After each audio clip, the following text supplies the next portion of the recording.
Alors je vais vous inviter à vous lever pour la lecture de la parole de Dieu.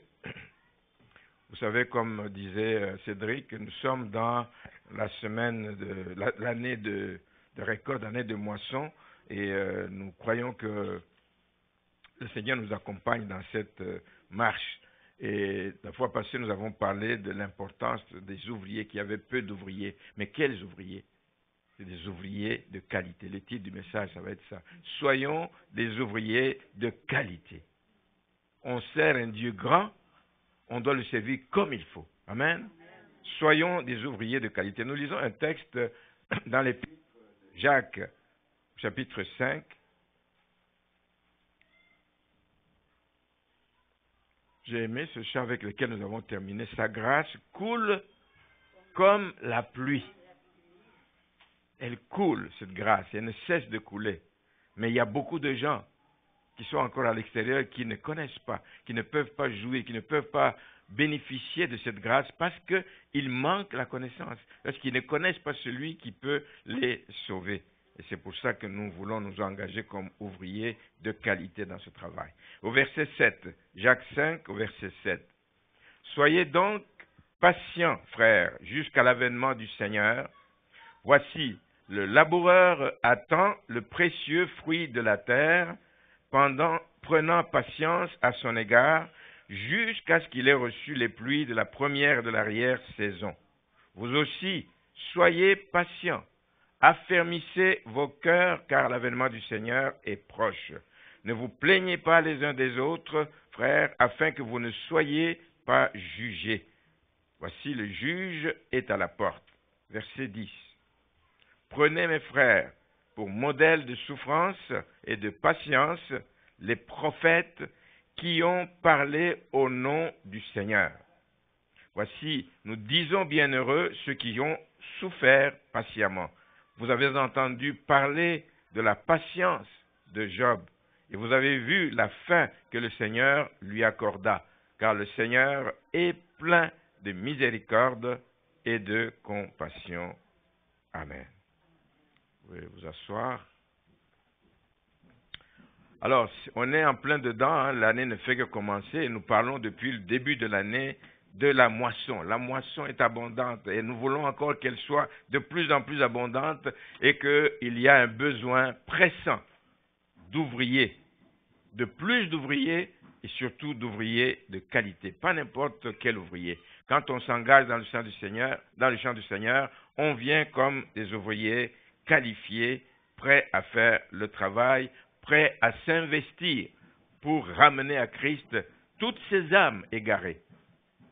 Toutes ces âmes égarées qui continuent à courir dans les rues parce qu'ils ne connaissent pas le Seigneur, ils n'ont aucune espérance, ils vivent vaille que vaille, jour au jour, le jour, etc. Il n'y a pas d'espérance, ils ne savent pas quelle est leur destinée, ils ne savent pas quel est leur avenir, ils ne savent pas ce qui va leur arriver à la fin de cette vie. C'est triste à dire, mais c'est malheureux qu'il y ait autant de gens encore.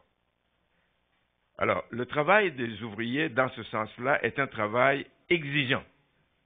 Je l'ai dit dimanche passé, pour ceux qui n'étaient pas là, j'ai lu la déclaration de ce fondateur de l'armée du salut, William Booth. Voici ce qu'il disait pour montrer combien ce travail est exigeant. Il dit ceci, et il le disait pour sa part. Il dit, tant que des femmes pleureront comme elles le font maintenant, il dit, je me battrai. Je ne resterai pas silencieux, je ne resterai pas les bras croisés, je me battrai pour que les conditions changent. Tant que des enfants auront faim comme aujourd'hui, je me battrai. Je ne regarderai pas la scène comme ça. Tant qu'il y aura des hommes allant en prison et qui n'en sortent que pour y retourner, je me battrai. On ne peut pas laisser passer des situations comme ça et perdurer. Tant qu'il y aura un alcoolique laissé à l'abandon, il n'a pas d'espérance, il boit. Tant qu'il y aura une pauvre fille perdue dans la rue, les filles dans les rues, ça existe ici, ça existe partout dans le monde. Tant qu'il y en aura, tant qu'il y aura une âme demeurant dans les ténèbres sans la lumière de Dieu, il ajoute, je me battrai et je me battrai réellement jusqu'au bout. Ça devrait être notre engagement à tous.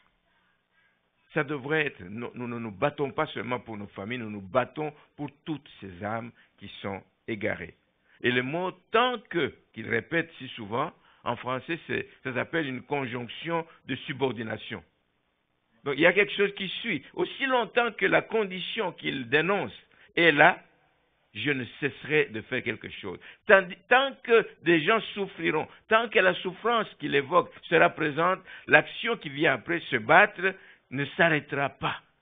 Je me battrai, je travaillerai dur, je m'impliquerai, je ferai ce que je dois faire tant que j'en aurai la force. Que ce soit votre engagement au courant de cette année et pour les années à venir. C'est une détermination, c'est une déclaration qui montre la détermination de quelqu'un, qui doit montrer la détermination des ouvriers que le Seigneur veut avoir dans son champ. C'est des ouvriers qui sont réellement engagés dans la moisson. Cette déclaration exprime aussi la patience et la persévérance dont il faut faire preuve.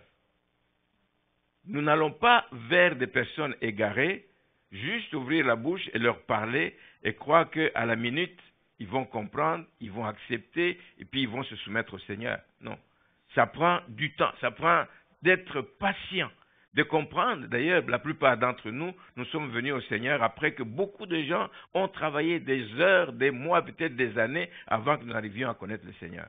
Ça prend aussi de la patience, ça prend de persévérer dans ce travail. Il faut faire preuve de ces deux qualités malgré tout ce que ça peut impliquer comme souffrance, tout ce que ça peut impliquer comme circonstances difficiles qui ne sont pas plaisantes.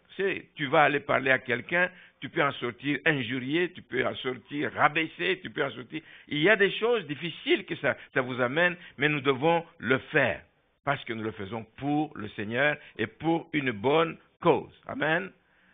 Je me battrai. Qu'on se moque de moi, je me battrai. Qu'on m'injurie, je me battrai. Qu'on me chasse, je me battrai encore et encore. Et il y a plusieurs façons de se battre, nous allons en parler. Donc ce texte que j'ai lu est tiré de l'épître de Jacques. Moi j'aime beaucoup l'épître de Jacques parce que c'est une épître qui permet aux ouvriers que nous sommes dans l'œuvre de Dieu, qui nous permet de nous assurer et de vérifier notre état de santé spirituelle. Comme nous le faisons annuellement pour le check-up physique. Tous les ans, vous allez voir votre médecin pour le check-up. Nous devions faire aussi, périodiquement dans notre vie chrétienne, un check-up sur le plan spirituel. Comment est-ce que je me porte spirituellement? Et l'épître de Jacques est bonne pour ça. Parce qu'elle contient une série de tests, j'appelle ça une série de tests, une batterie de tests qui permet de mesurer et le niveau de maturité d'un chrétien, qui permet de mesurer la qualité de l'engagement des chrétiens à travers donc cette série de tests. Lisez l'épître de Jacques, vous allez être édifiés à ce sujet. Et notre degré de maturité se mesure notamment par notre attitude face à beaucoup de choses. Quelle est l'attitude que j'ai face à la tentation? Est-ce que je me laisse aller à la tentation ou je suis quelqu'un qui m'exerce à résister à la tentation? Un chrétien mature, il résiste à la tentation, comme nous le dit la parole de Dieu. C'est une attitude face aux sollicitations du monde. Nous sommes dans ce monde. Il nous sollicite de beaucoup de façons, de plusieurs manières. Mais allons-nous céder parce que nous sommes dans le monde et que tout le monde fait comme ça? Non. Nous sommes différents. Nous sommes dans ce monde, mais nous ne sommes pas de ce monde. Nous devons pouvoir résister, dire non aux sollicitations du monde. Même si c'est des choses qui sont plaisantes, qui sont belles, qui nous apportent la joie, mais tout n'est pas utile dans la vie de l'enfant de Dieu. Nous devons pouvoir faire la part des choses. La maturité se mesure aussi à ce niveau-là si nous sommes capables de donc faire face et dire non aux sollicitations du monde quand ils nous éloignent des voies du Seigneur. Notre attitude va aussi se mesurer, notre degré de maturité va aussi se mesurer face à l'argent, l'usage qu'on fait de l'argent. L'argent tombe. Il y a des périodes comme ça de la vie d'une personne où l'argent tombe de partout. Oh, je suis béni. Mais que fais-tu de cet argent?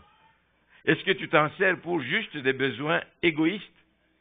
où tu sais que celui qui te donne, c'est Dieu qui te bénit, celui qui te donne cet argent, te le donne comme un intendant. Tu gères cet argent et tu dois le gérer pour les intérêts du royaume. Amen. Et donc, face à l'usage qu'on fait de l'argent, on peut mesurer notre degré de maturité. Quelle est l'attitude que nous avons vis-à-vis de l'argent? C'est une question qu'on doit se poser. Mais puisque nous parlons de la moisson, mais c'est l'attitude aussi que nous avons face au sort, le sort de ceux qui se perdent. Allez-vous dire, écoutez, je lui ai parlé, tant pis pour lui. Non. Nous devons arriver à un point où nous pleurons sur ce cas. Nous intercédons, nous faisons comme nous nous mettons dans sa peau pour voir la douleur, le malheur que cette personne va attendre. On se sent concerné pour se battre. On ne peut pas se battre pour quelqu'un d'autre si on ne se sent pas concerné par sa souffrance, par ce qu'il vit de difficile. On ne peut pas se battre. Mais on va se battre lorsqu'on se sent concerné. On va se battre dans la prière, on va se battre dans le jeûne, etc. Jusqu'à agoniser. J'ai parlé dernièrement d'un petit extrait qu'on m'a envoyé de David Wilkerson qui dit « L'Église a changé ». Pourquoi l'Église a changé? Dans le temps, elle agonisait dans la prière parce qu'il y avait des gens perdus. Ils priaient des heures, des nuits, des journées entières parce qu'il y avait des gens qui avaient besoin d'être sauvés. Nous devons arriver à ce niveau-là. Nous devons nous sentir concernés par la misère du monde. Nous devons nous sentir concernés et c'est l'attitude que nous affichons face au sort des perdus qui va permettre de savoir si nous avons atteint un niveau de maturité ou pas. C'est cela. Le degré de maturité, bien aimé, va s'observer aussi face à l'usage qu'on fait de la langue. Ce petit membre, la langue, est-ce que nous la contrôlons? Est-ce que nous contrôlons notre langue? Bien aimé, est-ce que vous savez que le mauvais usage de la langue peut ravager, peut mettre le feu sur une famille, sur une église? Le mauvais usage de la langue. Le mauvais usage de la langue peut détruire toute une vie. Et le mauvais usage de la langue peut détruire tout ce que tu as semé. Tu as semé dans la vie d'une personne, et puis un jour, tu vas sortir des choses qui mettent la personne à plat, à terre, et elle abandonne. Le mauvais usage de la langue, c'est aussi un test de maturité des enfants de Dieu. Nous devons faire attention à cela. Nous devons pouvoir contrôler donc notre langue. Parce que si nous ne la contrôlons pas, ça finit par créer des frustrations. Même dans l'Église, des frustrations, des irritations, des plaintes entre les ouvriers. Des situations comme ça ne peuvent que faire affaiblir l'Église. Au verset 9, il dit, « Ne vous plaignez pas les uns des autres, frères, afin que vous ne soyez pas jugés. » C'est une recommandation que le Seigneur nous donne. Frères et sœurs, je crois, pour ce qui me concerne, et je vous encourage à croire, à examiner ce texte de Jacques à la lumière des recommandations donc, de cet épître. Ça vous permet d'ajuster le tir, ça vous permet de marcher en nouveauté de vie avec le Seigneur. Donc j'ai voulu vraiment insister sur ce point, parce que l'épître de Jacques, c'est un bon texte vraiment que moi j'aime personnellement. Et dans notre texte, on a vu que l'apôtre Jacques, justement, nous invite à la patience, au verset 7. Nous invite à la patience. À la patience. Et il va illustrer sa pensée en évoquant l'expérience d'un laboureur. Un laboureur, c'est quelqu'un qui est patient. Si vous n'avez jamais fait de l'agriculture, mais observez simplement, un laboureur, c'est quelqu'un qui est patient. Il sait, nous allons en parler tout à l'heure. Il parle aussi de la patience des prophètes. Il cite aussi le cas de Job. Job a été patient. Job a été patient à travers tout ce qu'il a connu comme souffrance. Mais en quoi est-ce que, prenons le cas du laboureur, en quoi est-ce que l'expérience du laboureur peut être un modèle de patience pour nous aujourd'hui? En quoi? Ben, c'est parce que le laboureur, lui, quand il va travailler son champ, il va semer, il sait qu'en déposant la semence dans la terre, il y a un temps d'attente. Il y a un temps d'attente, que ça ne va pas germer tout de suite. Il sait qu'il y a un temps pour semer, il sait aussi qu'il y a un temps pour attendre, mais entre les deux, attendre la récolte, il sait aussi qu'il y a un temps pour aller sarcler. Il y a un temps pour toutes choses. Mais il y a un délai entre le moment où tu sèmes Et il faut être patient. Tu ne peux pas perdre de sommeil. Tu as semé aujourd'hui, une semaine après, tu dis, mais comment ça ne produit pas de fruits? Non. Tu sais que c'est quelque chose qui va prendre 3 mois ou 6 mois ou je ne sais pas. Tu sais, et le laboureur est un exemple de patience. Il y a un temps pour semer, il y a un temps pour germer et puis un temps pour récolter. Et dans le travail que nous sommes appelés à faire, vis-à-vis des faibles, vis-à-vis des gens qui sont perdus, vis-à-vis de ceux qui sont encore sous les ténèbres, dans les ténèbres, il y a tout un travail que nous devons faire et nous ne devons pas perdre de vue qu'il faut du temps. Le temps d'accompagner ces personnes, le temps de prier pour elles, le temps de revenir les voir. Après qu'on ait annoncé la bonne nouvelle de l'Évangile, on ne les lâche pas dans la nature comme ça, on les accompagne. Il y a un temps qu'on doit y mettre pour que la parole semée prenne racine dans le cœur des gens et finisse par porter des fruits. Il y a un temps, comme celui que le laboureur attend. Notre rôle, donc, pendant l'attente, est d'affermir la personne. Notre rôle est de veiller pour que ce qui a été semé ne soit pas volé par l'ennemi. Nous le faisons comment? Nous le faisons en priant et en croyant que Dieu va faire germer. C'est Dieu qui fait germer. L'apôtre Paul le dit quand il s'adresse aux Corinthiens, dans 1 Corinthiens 3, au verset 6, il dit « J'ai planté la semence. Apollos, un autre ouvrier, a arrosé. » Ça montre que nous travaillons dans la complémentarité. Nous travaillons de manière complémentaire. Mais c'est Dieu qui a fait croître, en sorte que ce n'est pas celui qui plante qui est quelque chose, ni celui qui arrose, mais Dieu qui fait croître. Celui qui plante et celui qui arrose sont égaux et chacun recevra sa propre récompense selon son propre travail. Car nous sommes, dit-il, ouvriers avec Dieu. Vous êtes le champ de Dieu, l'édifice de Dieu. Alors pour nous, aujourd'hui, cette patience est d'autant plus importante que l'avènement du Seigneur est proche. L'avènement du Seigneur est proche. Nous ne pouvons pas laisser tomber les bras, bien-aimés. Nous savons qu'il vient pour récompenser ceux qui auront travaillé. Alors, nous ne pouvons pas perdre patience en disant, bon ben écoute, je n'ai plus le temps à mettre dans ces choses, j'ai déjà parlé à 10 personnes, je ne vois pas de résultat, je laisse tomber. Le Seigneur est à la porte, il vient et il va nous récompenser en fonction du travail que nous allons faire. Donc, nous devons continuellement travailler, mais être patient et croire que le moment venu, le Seigneur va agir. Donc, personne, je vous invite que personne ne passe à côté du but de sa vie par manque de patience. La patience nous a fait détourner de nos objectifs. La patience a fait arrêter des gens qui étaient destinés à faire de grandes choses, mais ils ont manqué de patience et ils ont arrêté en cours de route. Ça, c'est l'expérience du laboureur. Le laboureur est un exemple de patience pour nous. Les prophètes de Dieu. Il y en a beaucoup, mais ce matin, je vais prendre juste un exemple. Quand on pense aux épreuves auxquelles les prophètes ont été soumis, lisez les livres des prophètes, vous allez vous en rendre compte pour voir parler au nom du Seigneur. Ils n'ont pas été maltraités parce qu'ils ont mal agi, ils ont été maltraités pour avoir parlé au nom du Seigneur.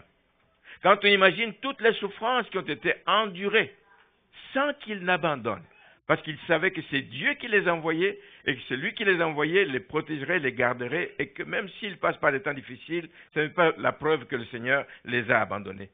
Quand on réalise donc toutes les souffrances qu'ils ont endurées sans abandonner, quand on réalise l'impact que leur patience a eu sur les générations qui les ont suivies jusqu'à nous.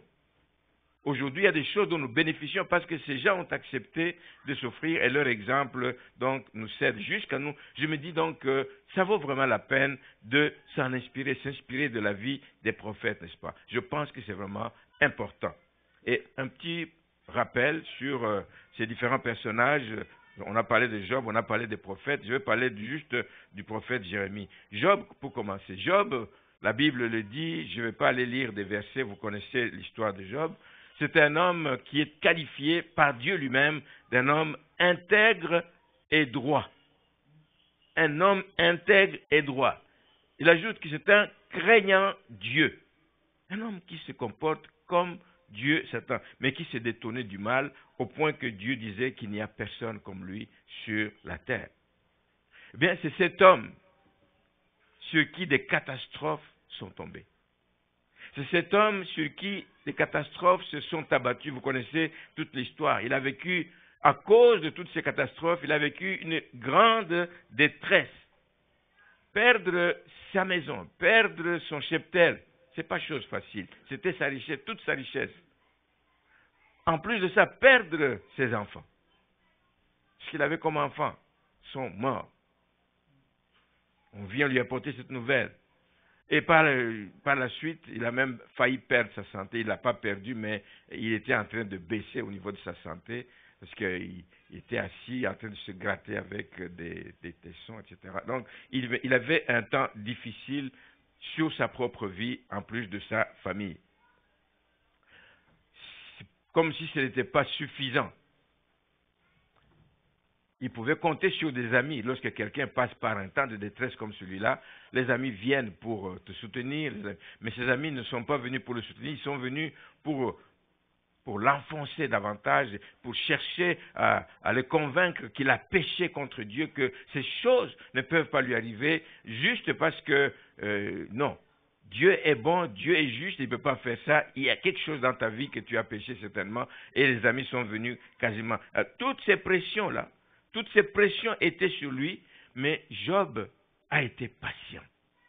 Job a été patient. Job ne s'est pas rebellé contre Dieu, même si sa femme lui a dit « Maudit Dieu et meurs, ce n'est pas une vie que tu mènes. Maudit Dieu et puis meurs. » Il a été patient. Il a tenu ferme. Il a gardé sa confiance en Dieu. Il n'a pas prononcé de paroles vite sorties, parce que c'est ça qui nous arrive. Quand nous passons par un temps difficile, quand nous vivons une situation difficile, il arrive souvent de sortir des propos, mais Dieu, qu'est-ce que... Dieu ne m'aime pas, Dieu ne s'occupe pas de moi, qu'est-ce qui se passe? Il n'a pas sorti des paroles hâtives contre Dieu. La Bible dit dans Job, le 1er au verset 22, en tout cela, en tout ce qu'il a vécu, en tout ce qu'il a traversé, Job ne pécha point et n'attribua rien d'injuste à Dieu. Est-ce que vous avez déjà pensé à vos réactions quand vous vivez un gros problème dans la vie? Réfléchissez un peu à vos réactions. Est-ce qu'elles sont toujours correctes vis-à-vis de Dieu?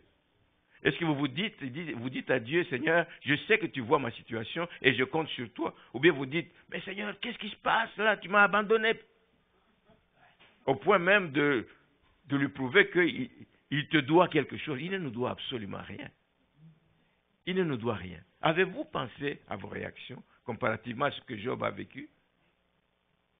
Avez-vous lu ou savez-vous que nous ne devons pas, nous sommes avertis, nous ne devons pas contester. On ne peut pas contester avec Dieu. Parce que tout ce qu'il fait est bon. Tout ce qu'il fait est juste. On ne peut pas contester avec Dieu. Alors évitez ces choses dans votre vie. Job ne l'a pas fait. C'est un bel exemple. Il a été patient dans sa souffrance et on sait comment sa vie s'est terminée tout en beauté là. Tout en beauté. Il a eu d'autres enfants, de plus belles filles qu'il n'y a jamais eu à cette époque. Il a été riche comme il n'a jamais été auparavant. Voilà ce que Dieu fait lorsque nous sommes patients et nous nous attendons à lui. Lorsque nous nous attendons à lui seul. Je voudrais vous parler un peu de Jérémie, qui fait partie de ces prophètes justement dont on parle ici, la souffrance et la patience que les prophètes ont manifesté donc dans ce qu'ils ont vécu. Jérémie, vous savez qu'il a eu un appel qui n'était pas facile. Il avait la lourde mission d'annoncer aux gens de Juda, d'annoncer des catastrophes finalement. C'est que des catastrophes, une mission vraiment difficile.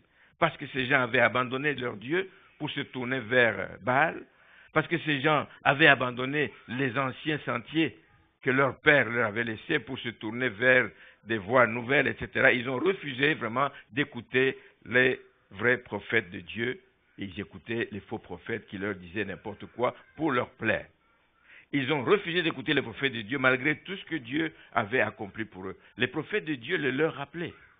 Souvenez-vous comment il vous a sorti d'Égypte. Souvenez-vous comment il vous a fait traverser la mer Rouge. Souvenez-vous comment il a combattu pour vous pendant le désert. Souvenez-vous, etc. Mais le peuple était un peuple au cou raide, c'était difficile. Alors Jérémie fut donc chargé de leur parler.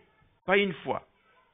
Il y a beaucoup de messages, au-delà de 10, j'ai compté, au-delà de 10 fois qu'il a parlé pour annoncer des messages durs. de la part de Dieu. Parce que c'était un peuple difficile et des messages de ce qui annonçait la sécheresse. Tu sais, quand vous êtes porteur de mauvaises nouvelles, si on peut ainsi dire, vous n'êtes jamais bien accueilli. Alors, vous pouvez imaginer que Jérémie n'était pas bien reçu. Tu viens pour annoncer la sécheresse. C'est une catastrophe pour le bétail, c'est une catastrophe pour les familles et pour les cultures. Il vient annoncer l'invasion de Juda du pays par les ennemis. Vous serez envahis. Non seulement ça, il vient annoncer des messages pour dire, vous serez déportés de votre pays. C'est pas facile d'annoncer de tels messages aux gens. Mais c'était la mission de Jérémie. Et comme cela se doit, une telle mission, évidemment, a entraîné pour Jérémie des menaces de mort. Il recevait des menaces de mort en disant, si tu continues à prophétiser, nous allons te tuer. Il le fait parce que c'est Dieu qui lui envoie le faire, mais il va continuer à le faire parce que c'est Dieu qui lui envoie, malgré les menaces de mort. Ça va lui valoir d'être frappé un jour. Il est frappé par un sacrificateur, donc, qui était l'inspecteur du temple du nom de Pachur. Il vient le frapper, il le frappe pour ce qu'il est en train d'annoncer. Et il le met en prison dans le temple. Il y avait une prison intérieure, là. Il le met en prison pendant une journée. Va réfléchir un peu là-dedans. Parce qu'il annonce ce que Dieu lui demande d'annoncer. Plus tard, dans la vie et dans la mission qu'il avait, le roi Sédécias va se retrouver face à face avec Jérémie. Et Jérémie a été mis en prison parce qu'il a annoncé au roi que le roi serait livré entre les mains du roi de Babylone. Il faut être courageux. Aller devant le roi pour dire, avec ce que tu fais, tu n'as pas voulu écouter. Dieu m'envoie te dire que tu vas être livré entre les mains du roi de Babylone. C'est dans Jérémie 37, verset 17. Et lorsque Jérémie recommande au peuple, c'est toujours de la part de Dieu qu'il recommande au peuple de se rendre aux envahisseurs. Il dit, vous allez être envahis, mais rendez-vous aux envahisseurs. Ceux qui vont se rendre auront leur vie sauve. Mais ceux qui ne se rendront pas, ben écoutez, ils en auront pour leur propre compte. Donc, rendez-vous et remettez-vous, laissez-vous rendez-vous aux envahisseurs chaldéens. C'est au chapitre 38, je ne vais pas lire. Et évidemment, ce que vous pouvez attendre de ça, la réaction, c'est quoi? Ah oui? Donc, nous avons au milieu de nous quelqu'un qui joue pour le compte de l'ennemi, c'est lui qui devient complice des ennemis, et c'est lui qui le livre toute l'information, etc. Et c'est lui, avec les messages qu'il donne, qui est en train de décourager les hommes de guerre. Il est en train de décourager les hommes de guerre. Avec les messages qu'il donne, les hommes de guerre ne doivent pas se battre. Rendez-vous aux Chaldéens, dit-il. Et lui, il va décourager les hommes de guerre selon les yeux de ceux qui voulaient lui faire du mal. Donc, la conséquence de tous ces messages, il a été frappé, il a été mis en prison. Ici, il va de nouveau être mis d'abord dans une citerne. Il va être jeté dans une citerne. Pour eux, c'est une citerne où il n'y avait pas d'eau, mais une citerne où il y avait de la boue. Et si on le jette dedans, il n'a rien à manger, il va mourir de faim au bout de quelques temps, et il va s'enfoncer, et il va s'étouffer, être étouffé par la boue. Voici le sort qu'on a voulu réserver. Mais Jérémie était un homme, comme vous et moi. Vivre des choses comme ça parce que tu es en train d'obéir à ce que Dieu t'envoie dire. Il était un homme, il n'était pas un surhomme, il était un homme fait de chair et d'os comme vous et moi. Et il a dû éprouver du chagrin, il a dû éprouver des temps difficiles, il a dû vivre des moments de détresse. Mais ce qui est bien dans la vie de Jérémie, c'est qu'il n'a pas trahi son Dieu. Il n'a pas trahi. Jérémie a décidé d'attendre patiemment le secours de l'Éternel. Celui qui m'a envoyé, je sais que c'est lui qui me gardera. Je sais que c'est lui qui me protégera, malgré toutes les menaces. Il a été patient à attendre le secours de l'Éternel. Et nous le lisons souvent, c'est un texte que nous amenons souvent. Comment est-ce qu'il a attendu? C'est quand il s'est mis à réfléchir, il en parle dans le livre des Lamentations, chapitre 3, il dit, voici ce que j'ai décidé de repasser dans mon cœur.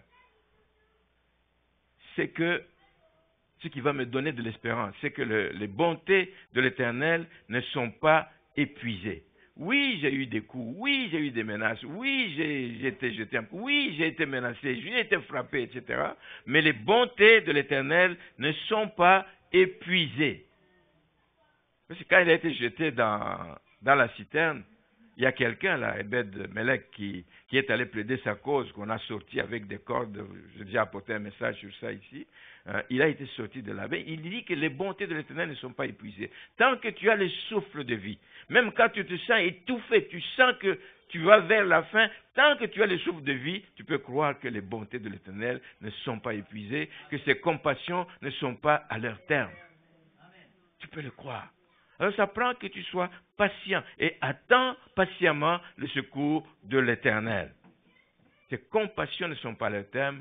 Dieu est riche, il les renouvelle chaque matin parce qu'il est fidèle, sa fidélité est grande. Voilà un exemple à suivre. Je ne connais personne au milieu de nous ici qui peut dire qu'il a vécu tout ce que Jérémie a vécu. Mais nous, quand il y a le moindre petit problème, je ne veux plus rien savoir de l'Église, je ne veux plus rien savoir. On ne prie pas assez pour moi. Soyez patients dans l'épreuve. Soyez patients et comptez sur le secours de l'Éternel. Merci Seigneur. Donc c'est un exemple à suivre. Lorsque vous traversez des temps difficiles, ne fixez pas vos regards sur le problème. Quand vous regardez tout le temps sur le problème, vous allez avoir des découragements. Mais tournez vos regards vers celui qui peut régler ce problème. Levez les yeux vers le Seigneur et le secours vient d'en haut, vient de celui qui tient le monde entier entre ses mains. Je voudrais aussi évoquer le cas de Daniel, je ne vais pas le faire, et ses 3 compagnons, vous savez comment Daniel a été jeté dans la fosse au lion et comment ses 3 compagnons ont été jetés à cause de leur foi, à cause du fait qu'ils veulent obéir à Dieu, marcher conformément à ce que Dieu veut, mais ils n'ont pas cédé aux menaces. Ils ont été patients à attendre le secours de Dieu. En disant même au roi qui voulait les jeter dans la fournaise, etc., tu sais quoi, roi, nous n'allons pas nous plier à ça. Quand il demandait qu'on adore sa statue, qu'on le prie lui seul, qu'on ne prie plus de Dieu d'Israël, le Dieu d'éternité, mais il dit, nous n'allons pas nous incliner devant toi.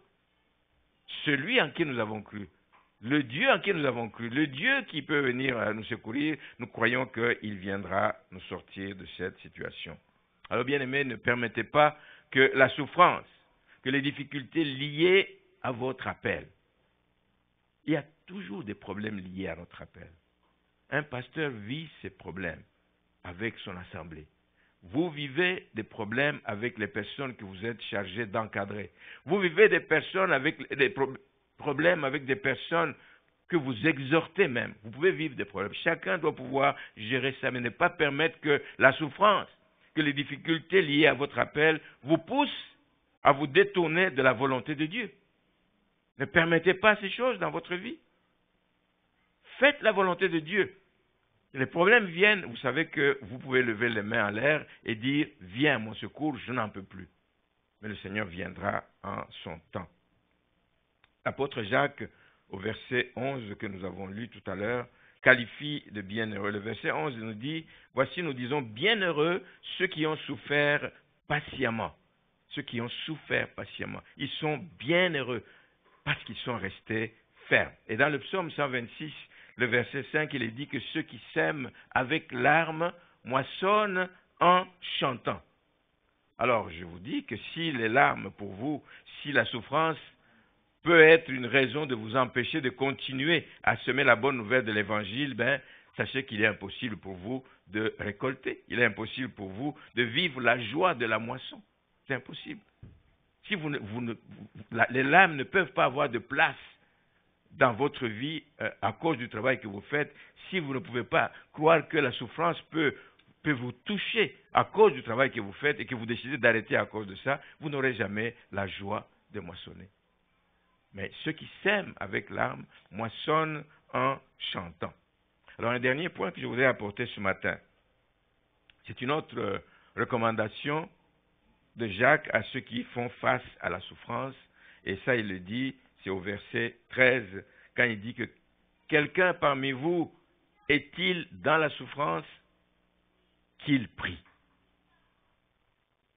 Qu'il n'aille pas cogner à toutes les portes, qu'il commence par prier. Parce que la prière ouvre les portes. Parce que la prière est une clé qui ouvre les portes. Parce que la prière touche le cœur de Dieu. Parce que la prière monte. Il n'y a rien qui peut arrêter vos prières. Amen. Nos prières montent jusque devant le trône de grâce. Jacques montre que le recours à la prière est un remède, est un antidote à la souffrance. Le recours à la prière. Ce n'est pas juste de pleurer, mais c'est de recourir à la prière. Et je parle ici des souffrances, non pas que tu as provoquées toi-même par des fautes que tu as commises, mais je parle des souffrances qui sont liées au mauvais traitement à cause du ministère que vous faites ou à cause de la persécution qui est donc attachée à votre appel. Ces souffrances-là, quand vous souffrez de cette façon-là, recourez à la prière. Le Seigneur est bon pour vous répondre et venir à votre secours. Nous avons comme ouvriers dans le champ de Dieu que nous serons continuellement exposés au découragement. Ça nous guette tous. Les pasteurs sont guettés par le découragement. Ils peuvent être découragés par le comportement de l'Église. Ils peuvent être découragés par le comportement des membres de l'Église. Ils peuvent être découragés.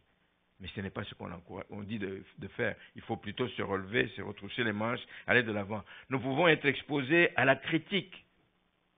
La critique, elle est facile aujourd'hui. C'est tant que tu n'es pas à la place de l'autre, tu critiques facilement. Tu peux être exposé aux moqueries. Aux moqueries. C'est tout ce que tu sais faire, toi. Aller dans les maisons des gens. On nous a dit ça il y a quelques années. Il dit, mais c'est quoi cette affaire que vous allez dans les maisons des gens pour parler du Seigneur, présenter le Seigneur et puis les amener à la prière de repentance et au salut. On faisait ça pendant une couple d'années. On était à Kinshasa et on allait de maison à maison. Mais on prenait rendez-vous. On prenait rendez-vous, donc on ne s'improvisait pas à venir à la porte cogner. On disait, ok, vous venez nous recevoir tel jour, ok, nous serons là tel jour. Et nous disons ce qui nous amène. Et nous arrivons là-bas. Et puis, un jour, une des dames qui nous dit, mais c'est quoi cette affaire d'aller dans les maisons des gens, etc. Des moqueries, on raconte des choses sur vous. Ça ne nous a pas arrêtés, nous avons continué. Et Dieu est bon parce que nous avons vu les résultats. Il y a des gens qui ont reçu Christ à travers ce mouvement. Et aujourd'hui où je vous parle, beaucoup d'années après, j'ai des nouvelles que beaucoup de ces familles que nous avons visitées, qui se moquaient de nous, ces familles qui ne voulaient rien savoir, aujourd'hui, elles sont au Seigneur, elles sont engagées dans le Seigneur, et je bénis le Seigneur. Moi, j'en ai vu quelques personnes, et puis il y en a une même celle-là qui se moquait de nous, est venue le jour de mon ordination. Et elle était là présente. Moi, je ne l'avais pas invitée, mais elle a su. Il dit, mais lui, il était venu chez nous, c'est lui. Il était là et il nous a félicités. Voici les joies, les joies. Tu oublies qu'on s'est moqué de toi, mais la joie des résultats que tu vois te relève et t'encourage à aller de l'avant. Nous pouvons être découragés, mais nous ne devons pas être découragés et nous devons faire ce que le Seigneur veut faire, que l'ennemi ne veut pas que nous fassions. L'ennemi ne veut pas que nous gagnions des âmes pour Christ. Je voudrais, en terminant, emprunter un passage qui est peut-être hors contexte. Vous allez m'excuser pour ça. C'est dans l'Épître aux Hébreux, au chapitre 3. Le contexte est différent de ce que je dis, mais j'ai juste voulu prendre un verset pour que je l'exploite. Le texte de Hébreux 3 parle en fait aux Hébreux qui refusaient l'évangile de Jésus-Christ, qui voulaient eux s'attacher à la loi de Moïse, donc les pratiques du système lévitique.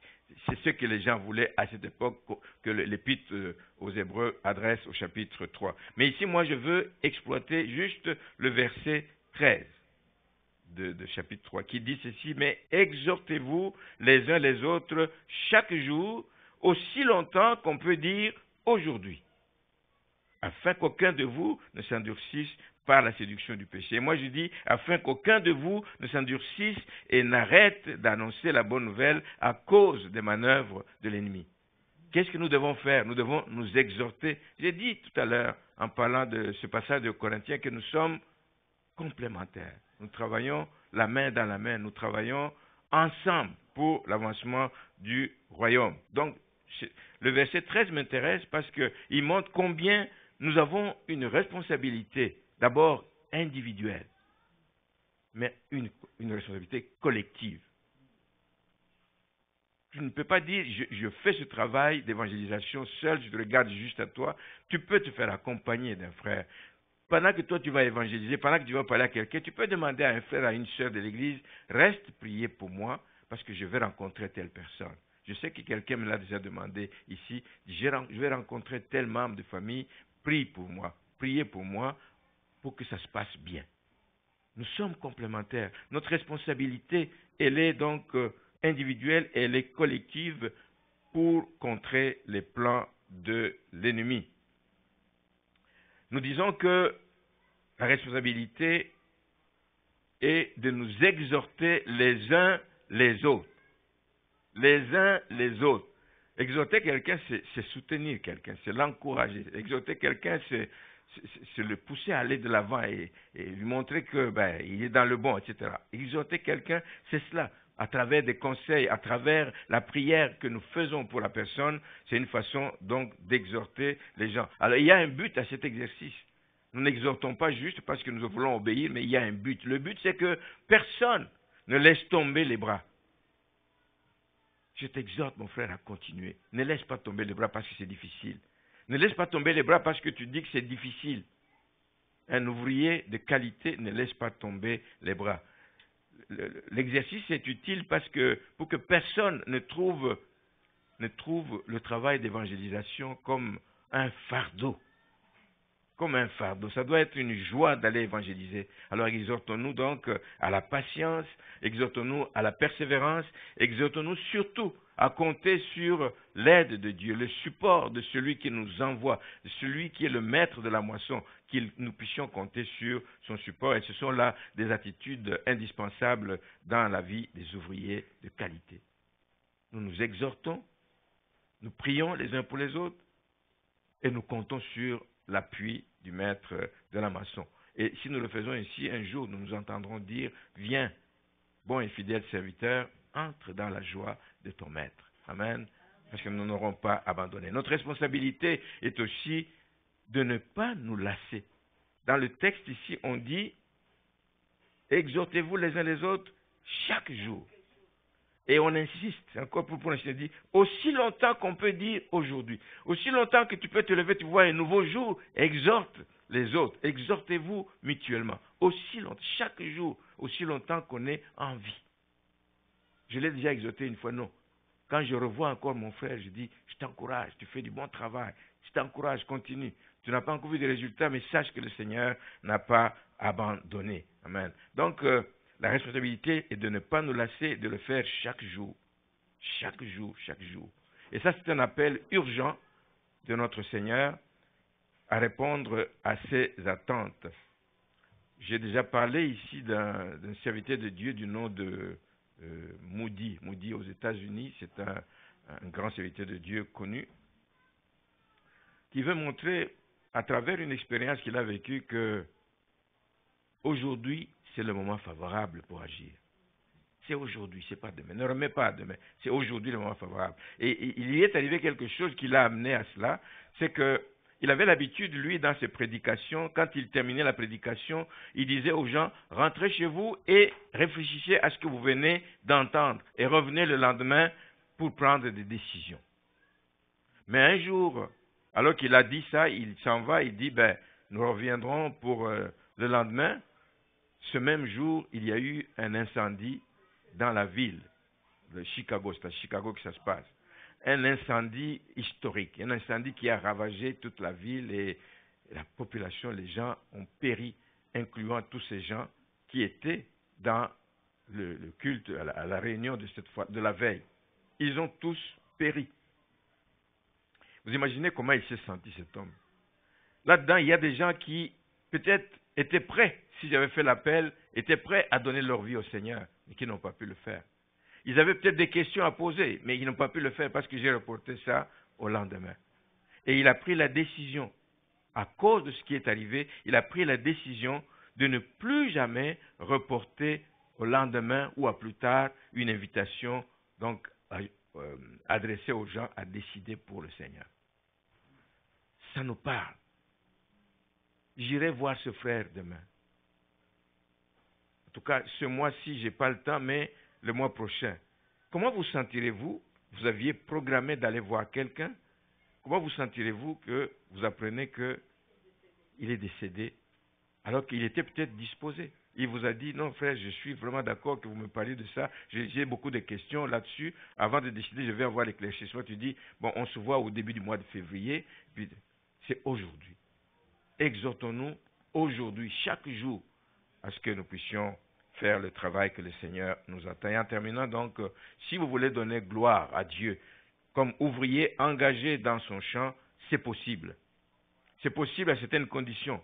C'est possible à condition de décider aujourd'hui. Aujourd'hui, je décide de m'engager comme ouvrier de qualité, c'est-à-dire quelqu'un qui est déterminé, quelqu'un qui est préoccupé par le sort des âmes. C'est possible. C'est possible à condition de décider de vous armer de patience et d'amour envers ceux qui sont perdus. C'est possible, bien-aimés, d'être des ouvriers de qualité pour le Seigneur à condition que vous semiez, vous mettiez à semer la parole de Dieu avec persévérance et malgré les combats que cela implique. C'est possible, enfin, si vous priez sans cesse. Si vous priez pour couvrir la semence qui est déposée dans la vie des gens, si vous priez pour que lorsque la moisson est là, lorsque vous voyez quelqu'un donner sa vie au Seigneur, priez pour qu'il soit assis dans le Seigneur, priez pour qu'il soit ferme dans le Seigneur, priez pour qu'il soit consacré, priez pour qu'il grandisse dans les voies du Seigneur. Et parce que si vous ne le faites pas, et je vais en parler une autre fois, il y a un ennemi qui est aux aguets. L'ennemi rôde, cherchant qui dévorer. L'ennemi rôde. Et il est prêt à dévorer donc tout ce que nous avons fait comme travail si nous ne prions pas assez. Alors que le Seigneur vous garde, vous bénisse et vous accorde sa faveur. Amen.